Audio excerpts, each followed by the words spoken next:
ভিকটিমের ওয়াইফ, সাবেক ওয়াইফ ফাতেমা, যার সাথে ডিভোর্স হয়ে যায় বিগত 2-3 মাস পূর্বে, তার যে বাবা এবং এই তার ওয়াইফেরও সৎ বাবা, তাকে প্রথমে অ্যারেস্ট করা হয় এবং তার দেয়া তথ্য অনুযায়ী পরবর্তীতে আমরা এই হত্যাকাণ্ডের সাথে জড়িত অন্যতম আসামি এই ভিকটিমের নাম দুলালের স্ত্রী ফাতেমা, এই ফাতেমার যে দ্বিতীয় স্বামী হাশেম, তার শাশুড়ি এবং তার স্ত্রীকে ঢাকা যাত্রাবাড়ি থেকে অ্যারেস্ট করা হয় এবং পরবর্তীতে আর একটা অভিযানে এর সাথে সংশ্লিষ্ট আরো 2 জনকে, তাজুল এবং মফিজ নামে, যারা সরাসরি এই হত্যাকাণ্ডের সাথে জড়িত ছিল, তাদেরকেও অ্যারেস্ট করা হয়। তো এই হত্যাকাণ্ডের সাথে জড়িত 7জনই ছিল এবং 7জনকে আমরা গতকাল বিভিন্ন ফলো আপ অপারেশনের মাধ্যমে তাদেরকে অ্যারেস্ট করা হয় এবং এই লাশ গুমের বিষয় সাথে যে গাড়িটি ব্যবহার করা হয়েছিল একটি নোয়া গাড়ি, সেটিকে উদ্ধার করা হয়।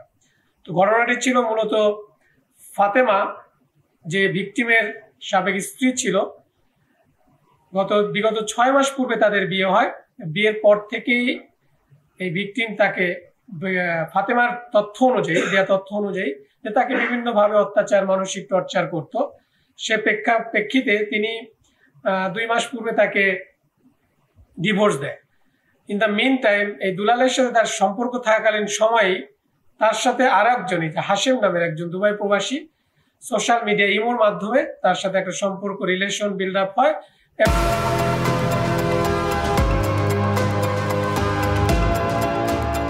এবং এই হাশেম যখন বাংলাদেশে আসে তখন এই হাশেমের সাথেও তার বিবাহ হয়। এটা তার সেকেন্ড ম্যারেজ ফাতেমার, এবং হাশেম হলো সেকেন্ড ম্যারেজ।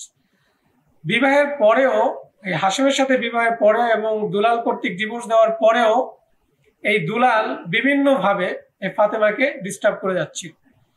তো ডিস্টার্ব করার প্রেক্ষিতে হাশেম এটা মেনে নিতে পারেনি এবং তারপরেই তাকে হত্যার পরিকল্পনা করে এবং পুরো পারিবারিকভাবেই এই যে ফাতেমা, তার মানে হাশেমের স্ত্রী ফাতেমা, তার শাশুড়ি মরিয়ম এবং আরো হাশেমের 2 জন বন্ধু, তারা মিলিতভাবে প্ল্যান করে তাকে মেরে ফেলা।